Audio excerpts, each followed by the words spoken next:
अभी सुपौल जिला के निर्मली विधानसभा क्षेत्र में और अभी हमारे साथ खास बातचीत करने के लिए मीनू कुशवाहा जी हैं जो निर्मली विधानसभा से भावी उम्मीदवार है। हम इनसे खास बातचीत करेंगे। कैसे हैं मैडम आप?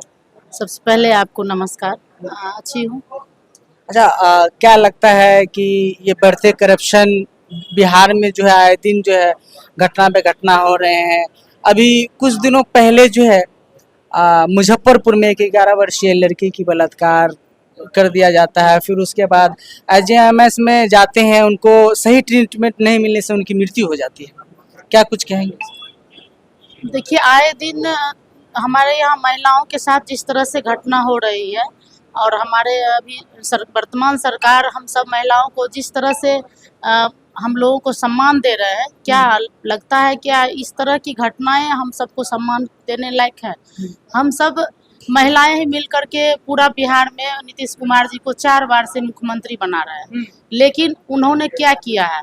और इस बार हम लोग महिलाएं इस तरह से आगे सोच लिए हैं कि पहले तो हम लोगों के पास ऑप्शन नहीं था और अब ऑप्शन है, इसलिए अब जो आधी आबादी मिलके उनको वर्तमान सरकार अभी भी हैं और पिछले 3 बार से बनवा रही हैं। तो हम सब महिलाओं को जिस तरह से बार बार अपमानित होना पड़ता है, जो हमारी 11 वर्षीय महिलाओं के साथ, बेटी के साथ जिस तरह से घटना हुई, दलित की बेटी के साथ, वो दलित की ही बेटी नहीं है बल्कि एक बिहार की बेटी है, जो हर बिहार के हर जिला में इस तरह की घटनाएं कई होते रहती हैं घंटों घंटों, लेकिन जो घटनाएं उछाला जाता है, जो घटनाएं सामने आता है, उन पर हम लोग चर्चा कर पाते हैं। आप लोग भी चर्चा करते हैं, लेकिन बहुत सारी ऐसी घटनाएं हैं जो कि उछाला नहीं जाता, वो सामने नहीं आता है, वो दबा दिया जाता है या प्रशासन के द्वारा या नेताओं के द्वारा कि वो बाहर ना आए, जिससे कि उनका खुलासा ना हो।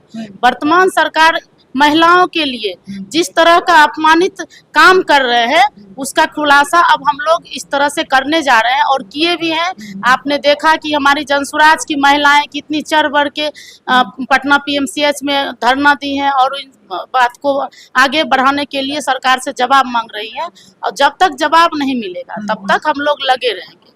और इस सर्वनाक हत्याकांड, इस सर्वनाक व्यवस्था के लिए हम लोग आगे बढ़ते रहेंगे, तब तक बढ़ेंगे जब तक कि ये व्यवस्था बदले नहीं। अच्छा, क्या लगता है कि 2025 की जो चुनाव होना है 4 महीना के बाद 243 सीटों पर जनसुराज चुनाव लड़ेगी या कि अलायंस के साथ चुनाव? देखिए, शुरू से ही हमारे माननीय प्रशांत किशोर जी 243 की घोषणा किए हैं, बार बार कर रहे हैं और आप लोग बार बार हम लोग से पूछ भी रहे हैं और अभी तक हम लोगों का वही है और वही रहेगा भी, अंतिम तक वही रहेगा, क्योंकि किसी से अलायंस करके हम लोग जनता का सुंदर राज नहीं बना सकते हैं। और अलायंस की बात आप लोग करते हैं तो बार बार अलायंस कर करके हमारी सरकार क्या कर चुकी है? डबल इंजन की सरकार जो हमारी है, उस डबल इंजन की सरकार के होने के नाते ये सारा कांड हो रहा है। एक तरफ से दिखाया जा रहा है कि आपको सरकार की मदद मिल रही है, 5 किलो अनाज मिल रहा है, घर मिल रहा है, भूमि मिल रही है, लेकिन मिल कुछ नहीं रहा। एक तरफ दूसरी डबल इंजन की दूसरी जो इंजन है, वो उस पर जो है जिस तरह की व्यवस्था का दुरुपयोग कर रहे हैं, वो आप देख रहे हैं। तो ऐसा कुछ भी नहीं है, हम लोग अकेले ही सक्षम है जनता का सुंदर राज बनाने के लिए। वैसे देखा जाए बिहार के राजनीतिक शुरू से ही जातियोंवाद रही है, जाति को लेकर के जो है ज़्यादा नेता सब रहते हैं कि भाई हमारे समाज के हैं तो हम ही को वोट करेंगे, लेकिन जनसुराज को जनसुराज तो अभी नहीं दिख रहा है कि जातिवाद नहीं कर रहा है, लेकिन क्या आने वाले टाइम में जनसुराज भी जातिवाद करेंगे, जाति के नाम पर वोट मांगेंगे? देखिए, इन्होंने जातिवाद ये बिल्कुल भी नहीं करेंगे, क्योंकि शुरू से ही हम सब जनता का सुंदर राज बनाने वाले हैं। इनका 3 ही जाति है, वो सही सोच के लोग होंगे, सही लोग होंगे और सभी जाति मिल करके एक सामूहिक प्रयास करके जनता का सुंदर राज बिहार में व्यवस्था परिवर्तन के लिए लाया जा रहा है। जातियों के नाम पे तो हम लोग बार बार वोट दिए ही हैं। हम तो जाते हैं महिलाओं के पास, जन जन के पास ये चीज बताते हैं कि आप लोग से जाति के नाम पे बार बार वोट लिया गया और आप क्या बताइए कि आपके जात की सरकार है, क्या आपको सुविधा मिल रही है? क्या आप सुरक्षित हैं? क्या आपको वो सम्मान मिल रहा है? क्या आप उस व्यवस्था से जुड़े हैं?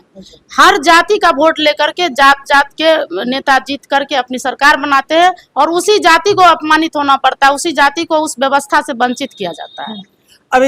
अभी मैं आपकी विधानसभा निर्मली क्षेत्र में हूँ और यहाँ पर जब आप अपनी विधानसभा की भ्रमण करते हैं तो क्या ऐसा मुख्य है कि जो व्यक्ति को जो है वो चीज़ की ज़रूरत है, यहाँ की जनता को वो चीज़ की ज़रूरत है जो अभी वर्तमान सरकार नहीं दे पाई है। क्या जन स्वराज पार्टी अगर सत्ता में आएगी तो क्या वो ये चीज़ दे पाएगी?